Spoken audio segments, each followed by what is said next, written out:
Ancient Roman Theater. State Standard HS2.T.CR1.A. Investigate historical and/or cultural conventions and their impact on the visual composition of a theatrical work. Improvisation refers to unscripted performance. Improvisation can be planned or unplanned. A planned improvisation means that actors have agreed on a basic structure before the performance begins. The dialogue is the only part of the performance that is unscripted. An unplanned improvisation is totally blind or by the seat of the pants, meaning the actors have no idea what's going to happen once they begin the performance. The ancient Greeks loved to watch tragic plays. They appreciated the craft of playwriting.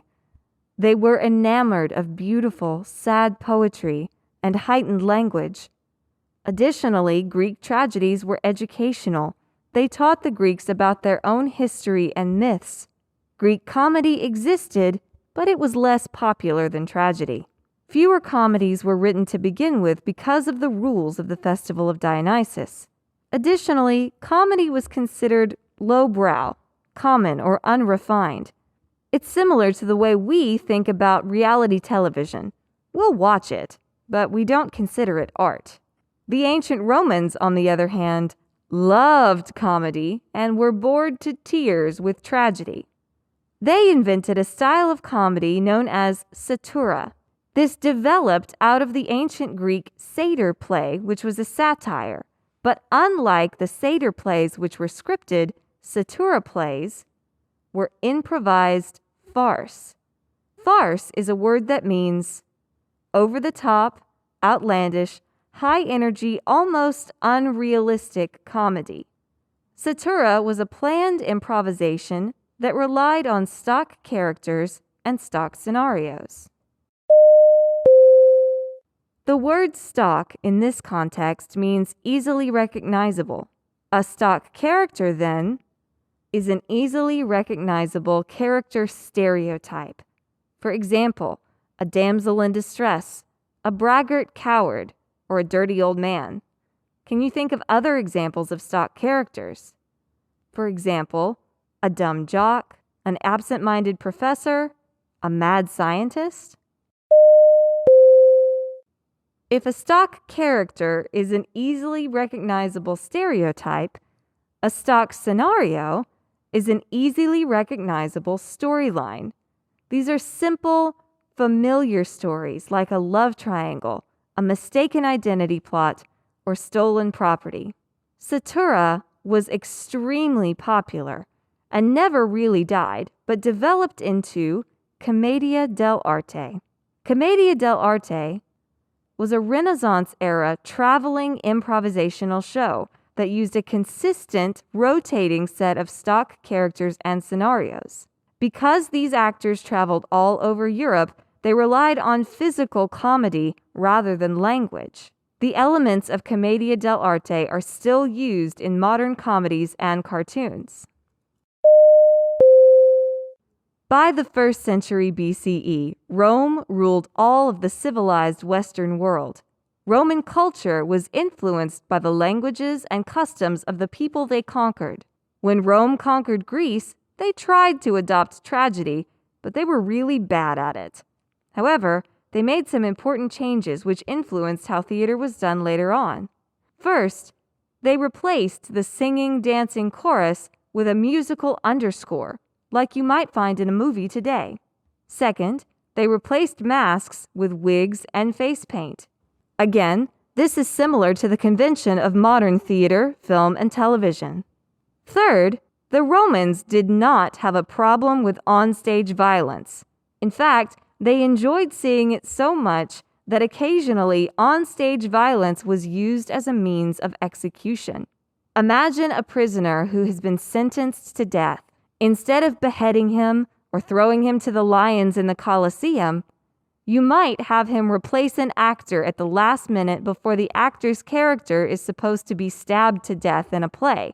Instead of pretending to stab the actor with a fake sword, They would really stab the victim of the execution with a real sword, killing him live in front of the audience.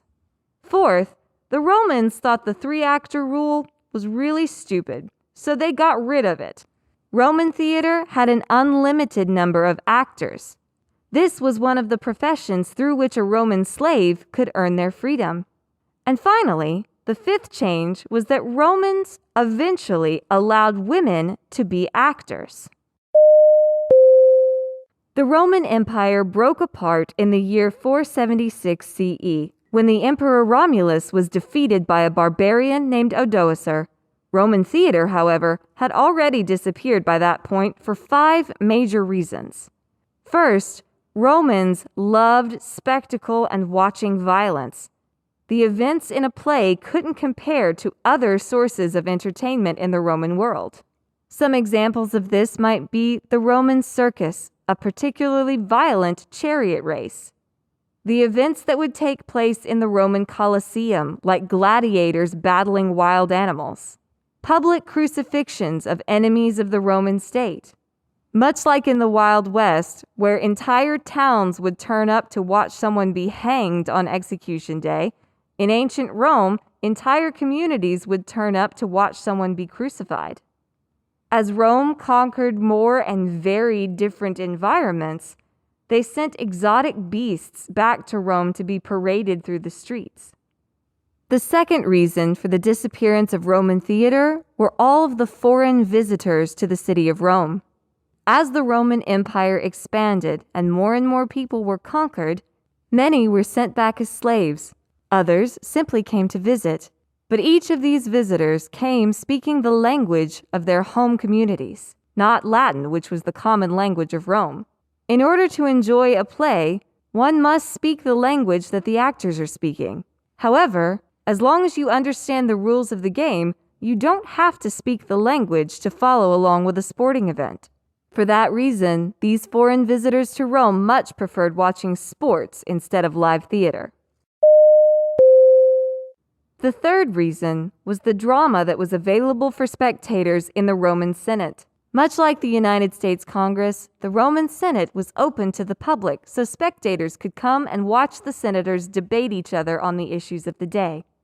For the Romans, this was the equivalent of reality television, and they were much more interested in the current events taking place in the Senate than the history that was being presented on stage. The fourth reason for the disappearance of Roman theater was that in order to compete with all of these different entertainments available to the Roman public, Roman theater got really vulgar. Female performers were allowed, but they weren't paid the same as the male performers, and so to earn extra money, they would solicit for prostitution in between their scenes. Additionally, the content of the plays got really dirty. This led to the ultimate reason that Roman theater disappeared. Reason number 5, the early Christian church. In the year 313 CE, the Emperor Constantine converted to Christianity.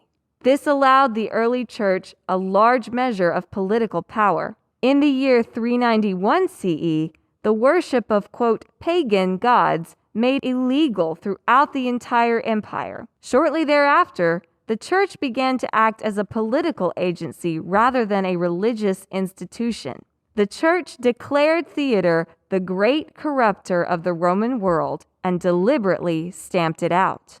By the year 400 CE, theater had all but disappeared from the Western world.